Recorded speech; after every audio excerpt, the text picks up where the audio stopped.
Então, de cara já para um primeiro tema, o governador de Minas Gerais, Romeu Zema, reuniu-se ontem com o presidente Lula em Brasília para discutir a dívida do Estado com a União e, consequentemente, uma ajuda no ressarcimento às vítimas da tragédia de Mariana.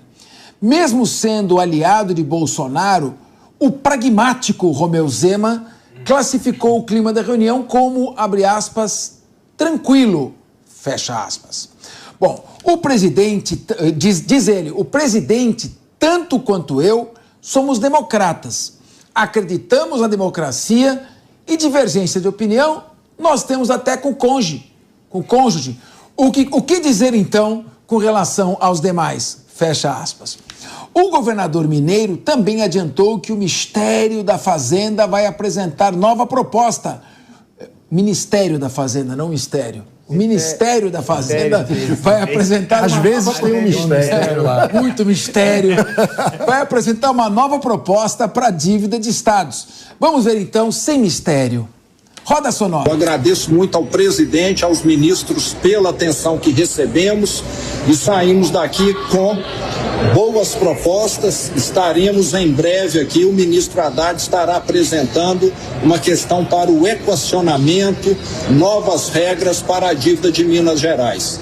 Isso é um desejo de todo mineiro, já que hoje o nosso maior problema é essa dívida gigante que o Estado carrega há mais de 30 anos. Meu querido Mano Ferreira, eu costumo dizer que há duas realidades no universo. Aquilo que a gente acredita e o boleto que vence no final do mês. Então é claro que eu acho que o pragmático Romeu Zema está, na verdade, agindo em defesa dos interesses da administração dele. E tem mais é que ir lá, fazer um somebody love, tratar bem o presidente, conversar para ver se ele atinge os seus objetivos. Com a sua avaliação, você acha que é por aí? O São Paulo pagou durante muito tempo um preço de ter uma postura muito altiva com relação ao governo federal. E eu sempre defendi postura pragmática, para a gente não ser discriminado. Então eu queria a sua avaliação. O Zema, com esse jeitinho mineirinho de comer pela beirada, tá certinho? Pois é, primeiro, boa tarde, Capês, boa tarde aos amigos, boa tarde à nossa audiência. Olha, eu diria que o pragmatismo é a marca de Romeu Zema na sua gestão em Minas Gerais. E, de fato, o desafio orçamentário do governo de Minas é gigantesco. Zema herdou um Estado quebrado por seguidas administrações irresponsáveis do ponto de vista fiscal. E, de fato, o que ele mais precisa é conseguir equilibrar as contas. Então, é compreensível que ele adote, na relação com o governo federal, uma postura pragmática. Agora, para o meu gosto, eu que prezo muito pelos valores da liberdade, da democracia, eu acho que ele passou do ponto e num time muito ruim. Porque dizer que ele é democrata como o Lula, no mesmo dia que o Lula, ao falar sobre a Venezuela, faz de conta que está tudo bem por lá, então, que democrata é esse? Será que essa é a qualificação adequada que o Zema e seu grupo político deseja fazer sobre o grau de compromisso do presidente Lula com os valores centrais da democracia? É um que está tudo bem conviver com uma ditadura aqui no nosso quintal, vizinhos da Venezuela, com uma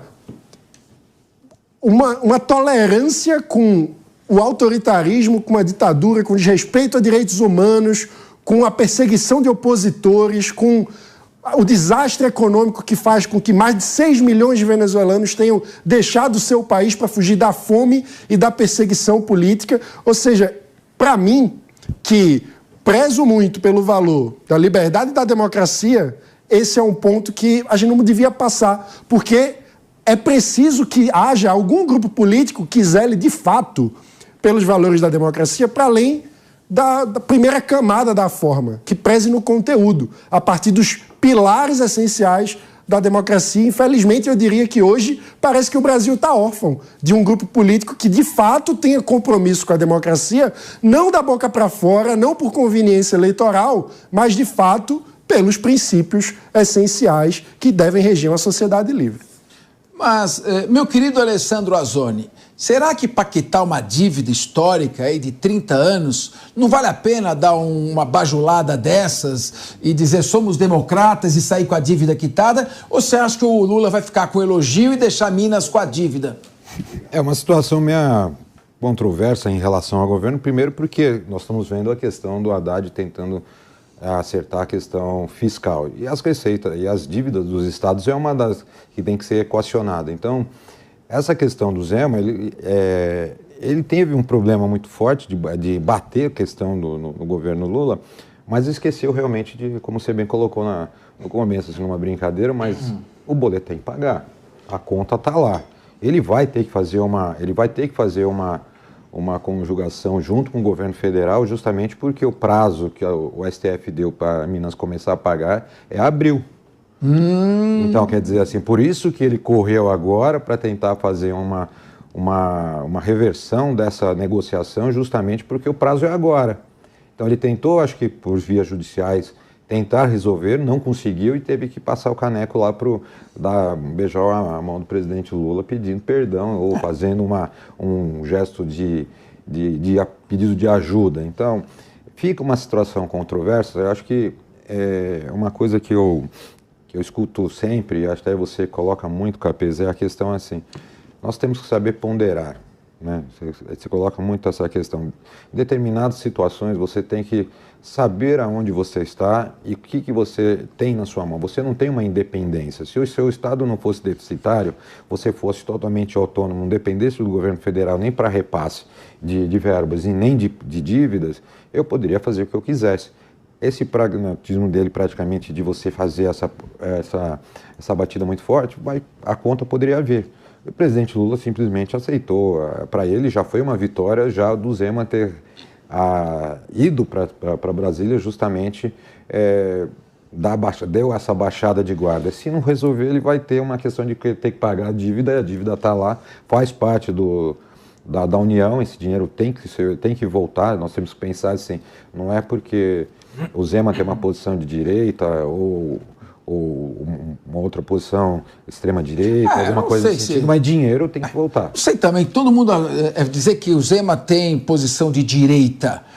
O sujeito é um liberal. Ele, na verdade, ele está buscando viabilizar economicamente as finanças do seu Estado.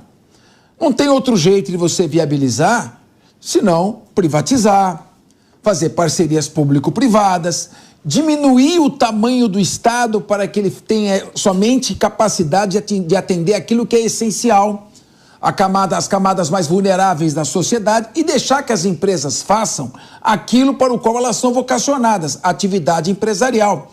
Isso não é ser direita, a meu ver, isso é ter uma visão econômica minimamente razoável e não uma visão burra.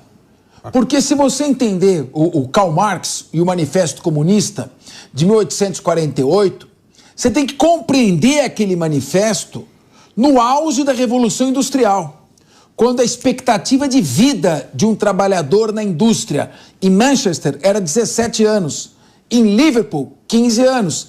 Crianças eram arrancadas de casa aos 9 anos para trabalhar até o esgotamento total. Então é claro que havia necessidade de ter uma reação. Se você for verificar, antes de Marx, houve precursores na Revolução Francesa, durante o Iluminismo, que também pregavam uma justiça social. Ocorre que, ao início do século XX, um seguidor de Karl Marx, Edward Bernstein, começou a fazer um revisionismo da linha marxista, dizendo, espera um pouquinho, o capitalismo está, aos poucos, melhorando a qualidade de vida das pessoas. Está aumentando a expectativa de vida, aos poucos elas estão tendo um pouco mais de espaço para poder crescer economicamente. O capitalismo não é tão mal assim, ele começou a fazer um revisionismo. O ideal não é socialismo, o ideal é um capitalismo que tenha preocupações com os vulneráveis e procure proteger minimamente os direitos de quem está trabalhando da classe trabalhadora. Ele dizia, que ideia que é essa de proletariado trabalhador contra patrão? Quantos trabalhadores diferentes não existem? É uma classe homogênea? Então isso começou a ser revisto aos poucos. Então dizer que o Zema é de direita, eu acho que o Zema ele é um pragmático que quer tocar bem as finanças do seu Estado e ele está certo de ir lá pedir um empréstimo e fazer um beijamão no Lula. Agora minha pergunta é a seguinte, Diego Tavares.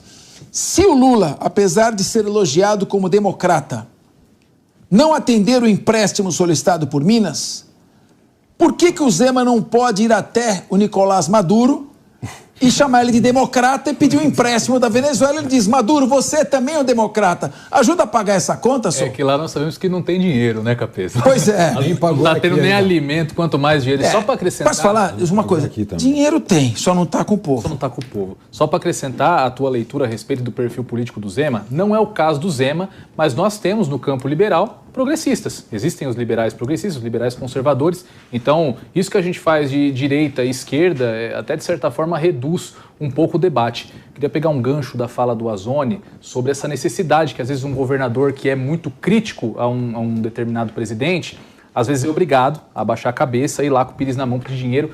E eu acho que isso escancara, de certa forma, o problema do pacto federativo que nós temos. Porque as pessoas vivem nos estados e nos municípios. A União Federal é uma ficção jurídica, ninguém vive na União. Mas, curiosamente, a maior parte do dinheiro da arrecadação vai para lá. Agora, tem um outro aspecto também, professor Capês, que eu queria chamar a atenção. Como esse cenário polarizado da política faz a gente ver com tanta estranheza o fato de um governador e um presidente, que tem certas discordâncias no campo político, não poderem conversar sobre gestão. Eu acho que isso é uma coisa que a gente devia ver com mais naturalidade. Vamos lembrar do que aconteceu aqui no estado de São Paulo, no início do ano passado, aquela tragédia no litoral norte, onde muitas pessoas perderam suas casas. Teve um esforço conjunto ali, tanto do presidente da República, quanto do governador Tarcísio, quanto dos prefeitos das cidades ali, para resolver o problema das pessoas. E eu acho que a gente pode separar muito bem os embates no campo político da necessidade de que o Brasil tenha uma boa gestão. Infelizmente, não é a regra aqui. O que a gente vê na prática é que muitas vezes o debate político acaba entrando nos debates que deveriam ser debates meramente técnicos, debates de gestão, e isso acaba prejudicando muito o padrão de governabilidade que nós temos no Brasil. Muito bem. Meu querido Guilherme Mendes, essa questão dessa polarização no país, direita e esquerda, uma polarização talvez um pouco na parte de costumes. A esquerda é um pouco mais avançada em termos de padrão de costumes, a direita mais conservadora. Sob esse aspecto, por exemplo, eu sou contra a legalização do porte para uso próprio.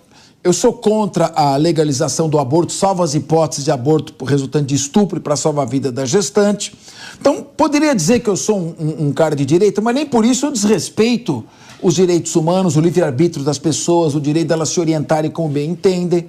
E, por outro lado, eu acredito pessoalmente que um Estado menor, mais eficiente, possa dar conta, e um Estado que não procura intervir em tudo e não regulamentar cada passo da economia, me parece um caminho mais próximo do sistema econômico que deu certo, que é dos Estados Unidos, em contrapartida da União Soviética. Agora, fora isso, direita e esquerda quase que perde o sentido. Você nem sabe o que é esquerda e o outro nem sabe o que é direita. E ficam brigando, discutindo, nós contra eles. Eu acho meio complicado isso. Capês, boa tarde amigos da mesa e a nossa audiência. Herança maldita do bolsonarismo, essa é a resposta. Como o Diego aqui vinha falando, antes do presidente Bolsonaro, a interlocução entre presidente e governadores, sendo de qualquer linha política que eles tivessem, era normal. O presidente Lula administrou a União, tendo governadores do PSDB, depois governadores do PSD e antigo PFL no Brasil todo, e nunca havia problema, não havia essa estranheza quando dois líderes eleitos democraticamente sentam para conversar.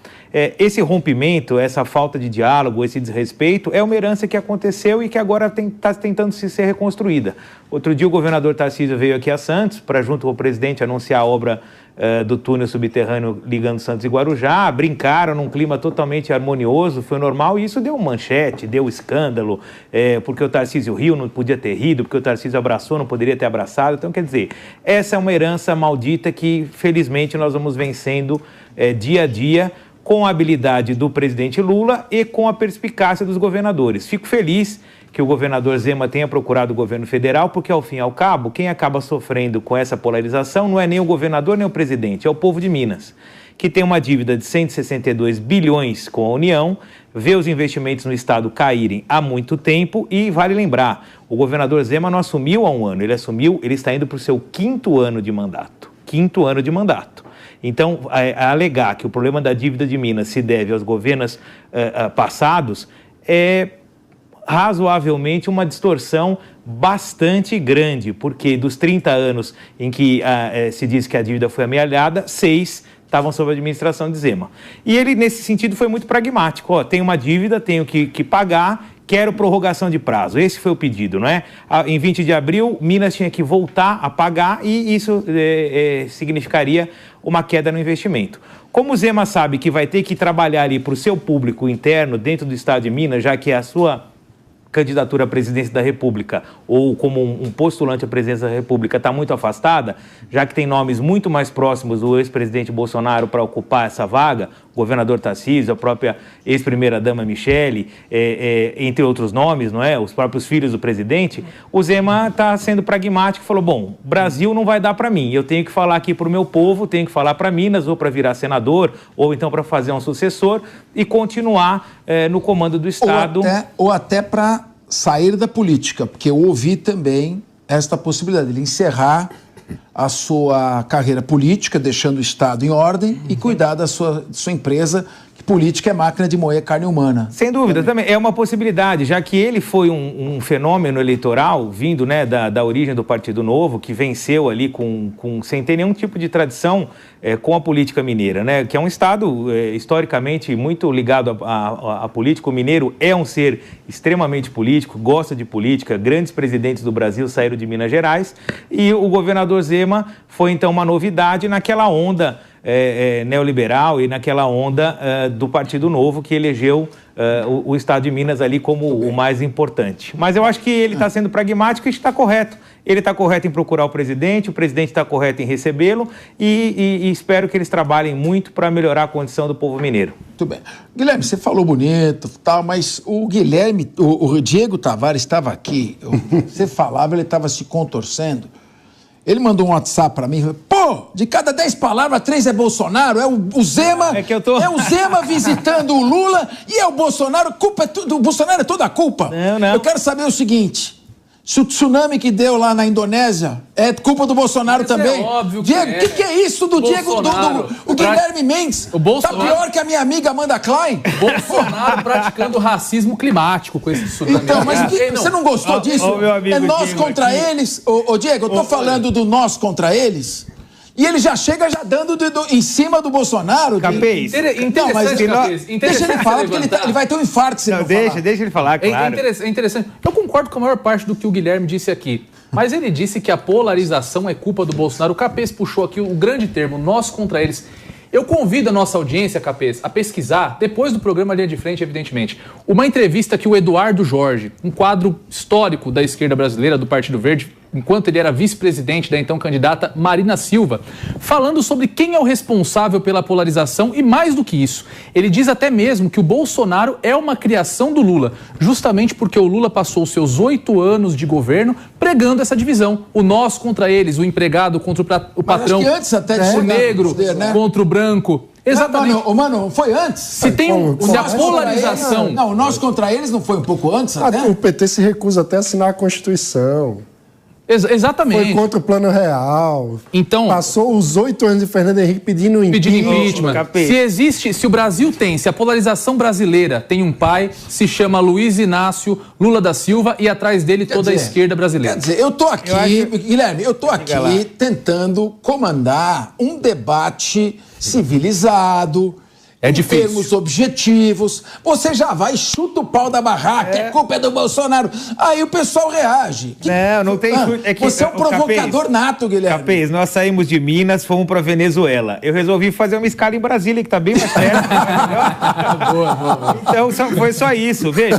Mas claro. Você acha que ao falar do Lula, eu tô falando do Maduro, ao falar do Maduro, falando do Lula? Não, porque eles falaram ele que... Se sentiu, espera um pouquinho, você se sentiu cutucado. Quando eu falei do Nicolás Maduro, ele falou, pô, bateu no Lula. Porque eles estão tão próximos assim? Não, é que eles fizeram um link dizendo que o Zema, ao elogiar o presidente Lula, estaria elogiando um falso democrata. Eu entendi plenamente a fala do governador quando ele disse, olha, ele sentou comigo, conversamos, agimos cordialmente, como tem que ser, da mesma maneira que foi com o governador Tarcísio. Agora, se tudo que nós vamos pegar como exemplo de referência de democracia, a gente citar o caso da Venezuela ou citar o caso não sei de onde, quer dizer, fica difícil, aí realmente toda a conversa se esvazia, não é? Agora, nós saímos de Minas, fomos para Venezuela e eu só disse o seguinte, o presidente Bolsonaro, historicamente, sempre teve uma postura mais agressiva ou mais distante daqueles que pensavam diferente dele, diferentemente do presidente Lula, que, pelo contrário, é conhecido pelo seu perfil agregador, é conhecido como um grande negociador e é uma pessoa que gosta de... Deu uma reparada na fala aí, deu uma reparada. Eu quero dizer o seguinte, atenção, governador Romeu Zema, a palavra é dirigida agora a Vossa Excelência. Abre aspas, se for a Venezuela, faça antes uma escala em Brasília, fecha aspas, Guilherme Mendes.